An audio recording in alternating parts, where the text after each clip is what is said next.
To new TV Telugu. Mega family నుంచి మరో కొత్త ప్రతిభ వెండి తెరకు పరిచయమైంది. మెగాస్టార్ చిరంజీవి సోదరి డాక్టర్ మాధవిరావు కుమార్తె నైరా గాయనిగా సినీ రంగ ప్రవేశం చేసింది. ఇటీవల విడుదలై ఘన విజయం సాధించిన మణిశంకర్ వరప్రసాద్ గారి చిత్రంలో ఫ్లయింగ్ హై అనే పాటను నైరా ఆలపించింది. ఈ విషయాన్ని చిత్ర బృందం అధికారికంగా ప్రకటించడంతో పాటు పూర్తి వీడియో సాంగ్ కూడా విడుదల చేస్తుంది. ఈ సందర్భంగా మెగాస్టార్ చిరంజీవి తన మేనకోడల్ని అభినందిస్తూ సోషల్ మీడియాలో భావోద్వేగంగా స్పందించారు. మణిశంకర్ వరప్రసాద్ గారు సినిమాలోని ఫ్లయింగ్ హై పాటను నా చిన్న మేనకోడలు నైరా పాడటం చూసి నా మనసు వర్ణించలేని ఆనందంతో నిండిపోయింది. ఇది నీకు ఆరంభం మాత్రమే. నీ ప్రయాణం ఎప్పుడూ ఉత్సాహంగా, సంతోషంగా, అంతులేని అవకాశాలతో నిండి ఉండాలి. ఎప్పుడూ ఇలాగే ప్రకాశిస్తూ ఎత్తుకు ఎదగాలి అని చిరంజీవి ఆశీర్వదించారు.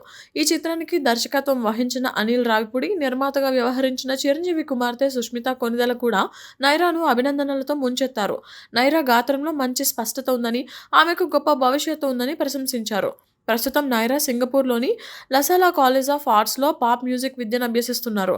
తన మామయ్య సినిమాతో గాయనిగా పరిచయం కావడం పట్ల నైరా ఆనందం వ్యక్తం చేశారు.